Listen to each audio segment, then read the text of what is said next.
IYR Krishnarao ప్రభుత్వ పదవిలో ఉంటూ ప్రభుత్వ విధానాల్ని బహిరంగంగా విమర్శించడం ఎంతవరకు సమంజసమని ప్రభుత్వ సలహాదారు పరకాల ప్రభాకర్ ప్రశ్నించారు. ఆయనంటే చాలా గౌరవం ఉందని, అయితే ప్రభుత్వంతో విభేదించడం వల్లే తప్పించినట్లు స్పష్టం చేశారు. ఏదో తప్పు చేసేస్తోంది, అక్కడ ఉన్నటువంటి విషయాలు జనానికి సరిగా తెలియడం లేదు అనేటంత విపరీతమైనటువంటి వ్యాఖ్యలు చేయాల్సినటువంటి సందర్భం కాదు అని మేము అనుకుంటూ ఉన్నాం. Thank you.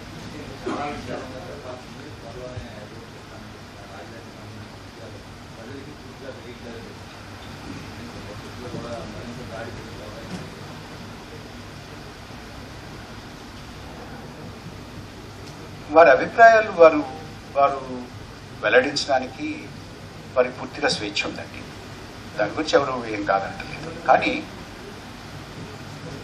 మనం ఇందాక నుంచి మాట్లాడుకుంటుంది ఏమిటంటే, ప్రభుత్వంలో ఉన్నప్పుడు, ప్రభుత్వంలో ఒక బాధ్యతను నిర్వహిస్తున్నప్పుడు, అది అధికారిగా కానీ, అధ్యక్షుడిగా కానీ, మంత్రిగా కానీ, కార్యదర్శిగా కానీ, ప్రధాన కార్యదర్శిగా కానీ, ఏమైనా కూడా అప్పుడు మనం కొన్ని కట్టుబాట్లకి, కొన్ని పద్ధతులకి లోబడి పనిచేయాలి.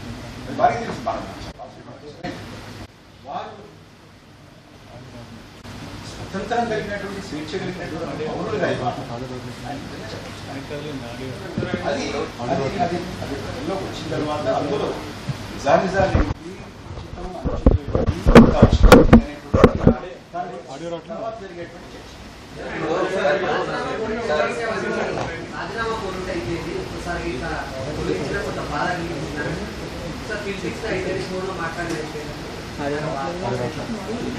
బాగానే ఉంది.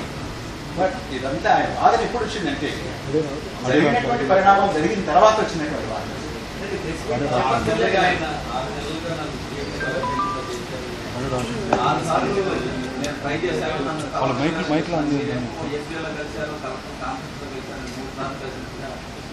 మీరు కలెక్టర్స్ కాన్ఫరెన్స్ ఫుటేజ్ చూడండి.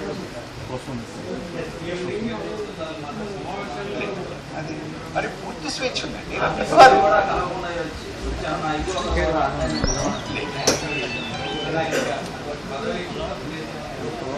ప్రభాకర్ గారు ఇప్పుడు ఆయన మాటలలో రాజకీయ కోణం ఏమైనా, రాజకీయ కోణం కానీ రాజకీయ ప్రోద్బలం ఏమైనా ఉందని మీరు అనుకుంటున్నారా? వారంటే మాకు అమితమైన గౌరవం. నేను ముందే చెప్పాను, ఇప్పటికీ కూడా గౌరవం. వారికి ఉన్నటువంటి పరిపాలన అనుభవం, ఆయన చాలా కార్యదక్షుడు, సమర్థుడు.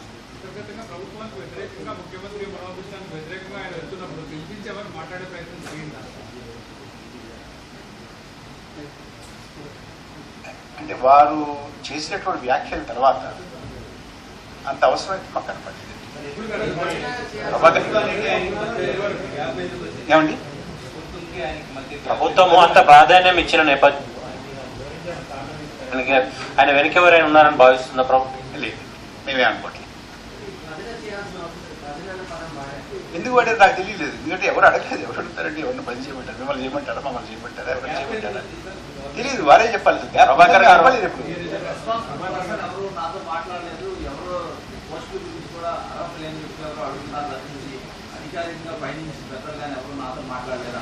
ఎప్పుడు కాదండి ఆయన ప్రభుత్వం బయట ఉన్నటువంటి వారు అని రెండు అనుకుంటే, ప్రభుత్వంలో ఉన్నటువంటి వారు ప్రభుత్వం బయట ఉన్నటువంటి వారితో మాట్లాడటం అంతవరకు బాగా. బట్ కృష్ణారావు గారు ఈజ్ ప్రభుత్వం. ఆయన ప్రభుత్వంలో ఉన్నారు. ప్రభుత్వంలో ఒక ముఖ్యమైనటువంటి భూమికని ఆయన పోషిస్తున్నారు. ఆయనే ప్రభుత్వం. Is part of the government. Is the government. సరే ఆయన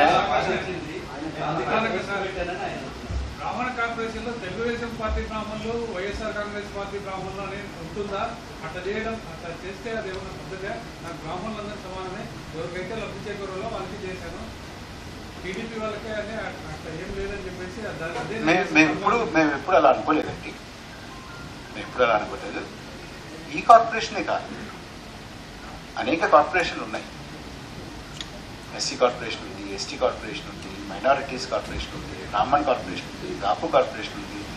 ఇది ఆయా సామాజిక వర్గాలకి సంబంధించినటువంటి కార్పొరేషన్, వారి యొక్క శ్రేయస్సుకి వారి యొక్క సంక్షేమానికి సంబంధించినటువంటి కార్పొరేషన్ తప్ప ఇవి ఇందులో పార్టీ రాజకీయాలకి ఏ మాత్రం కూడా చోటు లేదండి. సార్ ఇప్పుడు మీ ప్రభుత్వం వల్ల చాలా హట్ అయినానని చెప్తున్నాడు సార్. చాలా హట్ అయిన సందర్భాలు ఏమున్నాయి, అసలు ఏం చేశారండి? నాకు చాలా హట్ అయిందని అంటున్నాడు ఆయన. ఇగో హట్ అయింది అంటున్నారు. మీ ప్రభుత్వం కానీ అటువంటి చర్యలు ఏమైనా చేసిందని మీరు భావిస్తున్నారా? ఆయన ఎందుకు ఆ వ్యాఖ్యలు చేయవలసి వచ్చింది? మేమైతే కృష్ణారావు గారు అంటే అమితమైనటువంటి గౌరవంతోనే ఉన్నాము, ఇవాళ కూడా ఉన్నాం, ఇంతకు ముందు కూడా ఉంటాం. మేము వారిని ఎక్కడా ఏ రకంగానూ కూడా గాయపరిచినటువంటి సందర్భం లేదు, గాయపరిచేటటువంటి ఉద్దేశం లేదు, ఎక్కడా కూడా లేదు. ఆ మాట ఆయన అనుంటే మీరు అంటున్నారు, నేను కూడా చూశాను వారు మాట్లాడినటువంటి మాట, నేను కూడా విన్నాను. ఆయన ప్రభుత్వం వారిని గాయపరిచింది అనేటువంటి అభిప్రాయం వారికి కలిగితే వారు చెప్పాలి, ఏ రకంగా, ఎప్పుడు, ఏమిటి, ఏ రకంగా వారు గాయపడ్డారనేటువంటి చెప్పాలి తప్ప మేము వారు గాయపడ్డారు అని అంటే దానికి మేము ఏ రకమైనటువంటి సమాధానం? 17-18 మరొక 75 కోట్లు ఈ కార్పొరేషన్కి కేటాయించారు. చాలా పద్ధతి ప్రకారం నడుస్తున్నటువంటి కార్పొరేషన్. మా అందరికీ కూడా కృష్ణారావు గారంటే అమితమైనటువంటి గౌరవం. మా అందరికీ, అలాగే ముఖ్యమంత్రి గారికి కూడా, మా అందరికన్నా కూడా కృష్ణారావు గారు అంటే చాలా గౌరవం. వారు సుమారు 3 దశాబ్దాలు ఈ రాష్ట్రానికి ఒక ఉన్నతాధికారిగా సేవలు అందించారు. ప్రభుత్వ ప్రధాన కార్యదర్శిగా కూడా పనిచేశారు. ఈ మధ్య జరిగినటువంటి ఒక కార్యక్రమంలో నేను స్వయంగా చెప్పాను, వారు పదవీ విరమణ చేసేటప్పటికీ ముఖ్యమంత్రి గారు వారిని స్వయంగా పిలిచి, ఈ రాష్ట్రానికి మీ సేవలు కావాలి, మీరు ప్రభుత్వంలో ఏదో ఒక బాధ్యత తీసుకుని కొనసాగితే బాగుంటుంది అని వారికి చెప్పారు.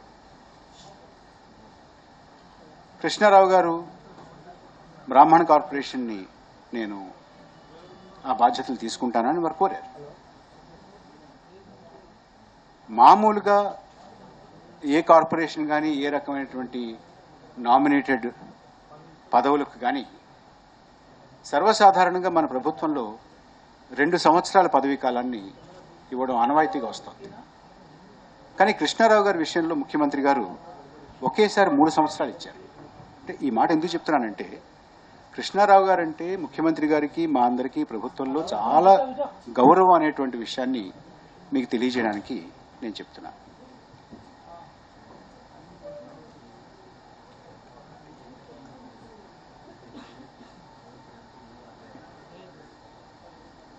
వారు ముఖ్యమంత్రి గారిని కలవడానికి చాలా ప్రయత్నం చేశాను, కుదరలేదు అనేటువంటి మాట ఇందాక అన్నారట.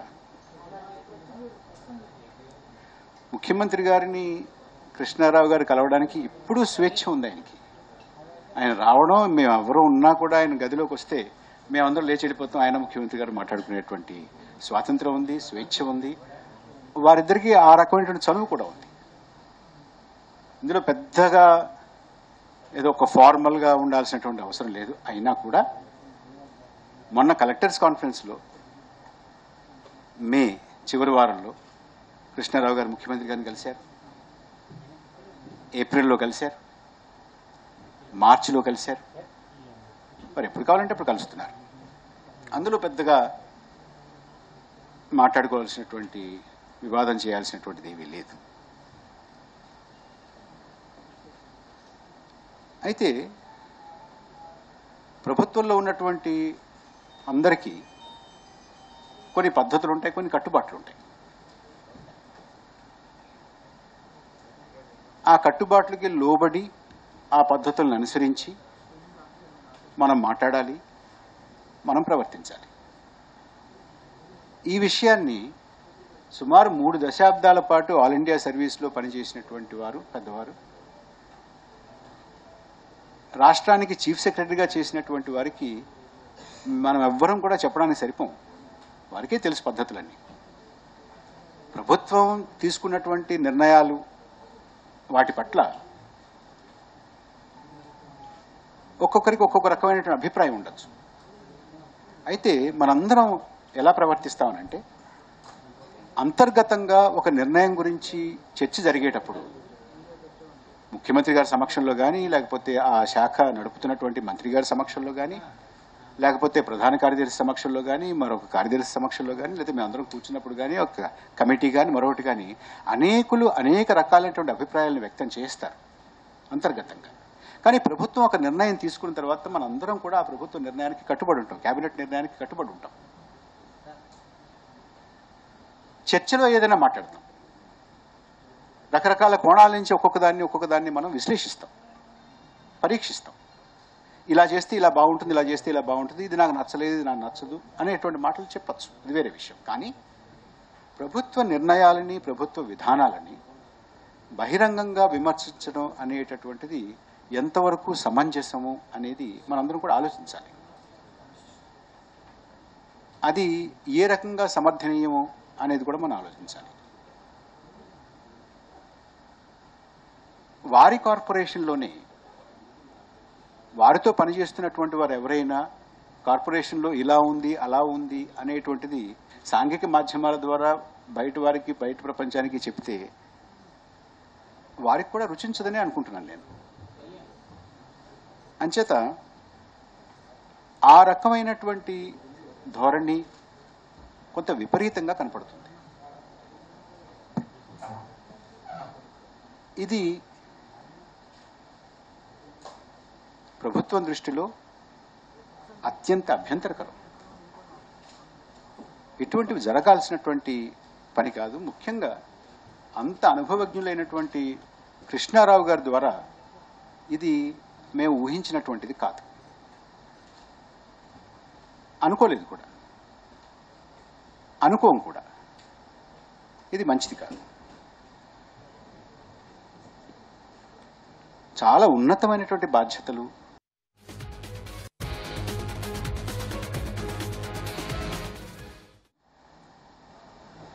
బ్రాహ్మణులకి వారి సంక్షేమం గురించి మొత్తం దేశంలోనే మొట్టమొదటిసారిగా ఆంధ్రప్రదేశ్ రాష్ట్రంలో ముఖ్యమంత్రి శ్రీ నారా చంద్రబాబు నాయుడు గారు ఇది పెట్టాలి, సంక్షేమం గురించి, బ్రాహ్మణుల సంక్షేమం గురించి ప్రభుత్వం పాటుపడాలి అనేటువంటి ఉద్దేశంతో పెట్టినటువంటిది.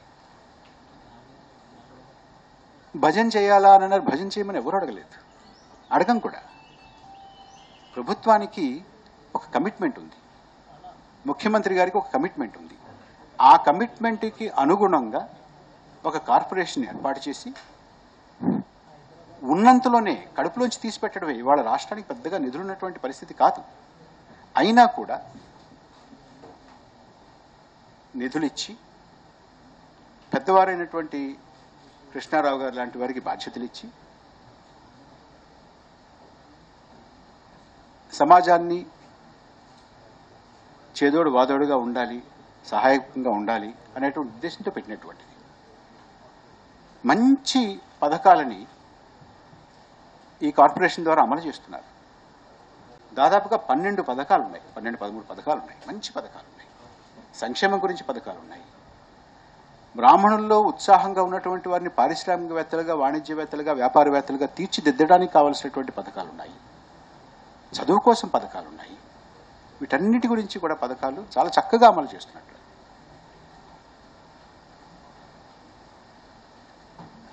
ప్రభుత్వానికి వ్యతిరేకంగా, శాసన మండలికి వ్యతిరేకంగా, శాసనసభకు వ్యతిరేకంగా, దళిత శాసనసభ్యురాళ్లకు వ్యతిరేకంగా వారిని అసభ్యంగా చూపిస్తూ పెట్టినటువంటి సోషల్ మీడియా పోస్టుల్ని వాటికి ప్రభుత్వం నుంచి అభ్యంతరం చెప్తే మనం ప్రజాస్వామ్యంలో ఉన్నామా, ఫ్యాసిజంలో ఉన్నామా అనేటువంటి మాట కొంచెం విపరీతంగా కనపడుతుంది. నాకు ఈ మాటలు ఔచిత్యంతో కూడినటువంటి మాటలుగా అనిపించడం లేదు.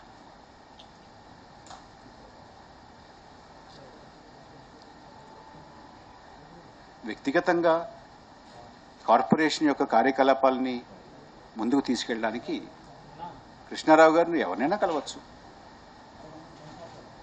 వారిని ఎవరినైనా కలవచ్చు, వారెవరినైనా కలవచ్చు. అంతేగాని ముఖ్యమంత్రి గారు పలానా వారిని కలిస్తే తప్పు లేదా, నేను పలానా వారిని కలిస్తే తప్ప అనేది కూడా అంత మంచి మాటగా అనిపించలేదు. పెద్దలు వారిని మనం విమర్శించకూడదు, విమర్శించడానికైతే రాలేదు. అయితే ప్రభుత్వం ఒక కట్టుబాటుతోటి ఒక పద్ధతితోటి పనిచేస్తుంది. ప్రభుత్వం తీసుకున్నటువంటి నిర్ణయాలలో ఏవైనా చిన్న చిన్న లోపాలు ఉంటే వారు బాధ్యత కలిగినటువంటి ప్రభుత్వంలో ఒక ముఖ్యమైనటువంటి బాధ్యతని, ముఖ్యమైనటువంటి భూమికని పోషించినటువంటి వారుగా, ఇప్పుడు కూడా పోషిస్తున్నటువంటి వారుగా వారు ముఖ్యమంత్రి గారికో లేకపోతే ప్రభుత్వంలో ఉన్నటువంటి ఇతరులకో వారి మనసులో ఉన్న మాట చెప్పచ్చు. తప్పులుంటే సరిచేసుకోవాలని చెప్పచ్చు, సూచించవచ్చు, సలహాలు ఇవ్వచ్చు. అవి పరిశీలించిన తర్వాత ఆమోదయోగ్యంగా ఉంటే ప్రభుత్వం వాటిని తప్పకుండా స్వీకరిస్తుంది. దాని గురించి పెద్దగా ఇబ్బంది ఏం లేదు. అయితే దాన్ని పట్టుకుని మనం వీధికి ఎక్కడం అనేటువంటిది, వీధిలో మాట్లాడడం అనేటువంటిది అది అంత బాగాలేదు అనేటువంటిది నేను మీ అందరికీ తెలియజేయాలని ఇవాళ మిమ్మల్ని అందరినీ పిలిచాను. మనకున్నటువంటి ముఖ్యమైనటువంటి బాధ్యత ఈ కార్పొరేషన్, కొత్త రాష్ట్రం, కొత్త కార్పొరేషన్, దీనిని ఒక సరైనటువంటి పద్ధతిలో పెట్టి మంచి పునాదులు వేసి దీనికి ఒక చక్కటి వ్యవస్థీకృతమైనటువంటి స్వరూపాన్ని ఇచ్చి ఇది ఉన్నటువంటి పరిమితమైనటువంటి నిధులు మరింత ప్రభావవంతంగా ఖర్చు పెట్టేటటువంటి వ్యూహాత్మకంగా దీన్ని ముందుకు తీసుకెళ్లాల్సినటువంటి బాధ్యత. ఇది ఇలా ఉంచితే సినిమా గురించో లేకపోతే తిరుమల తిరుపతి దేవస్థానం గురించో లేకపోతే సోషల్ మీడియా గురించో, గౌతమిపుత్ర శాతకర్ణిలో ఎంత చరిత్ర ఉంది ఎంత చరిత్ర లేదు అనడం గురించో, బాహుబలి బాగుందా బాగలేదా అనడం గురించో, వీటి గురించి పెద్దగా వెళ్లాల్సినటువంటి అవసరం నాకైతే కనపడలేదు. వాటిని ఇంత పెద్దగా ప్రభుత్వం ఏదో తప్పు చేసేస్తోంది, అక్కడ ఉన్నటువంటి విషయాలు జనానికి సరిగా తెలియడం లేదు అనేటంత విపరీతమైనటువంటి వ్యాఖ్యలు చేయాల్సినటువంటి సందర్భం కాదు అని మేము అనుకుంటూ ఉన్నాం. Thank you.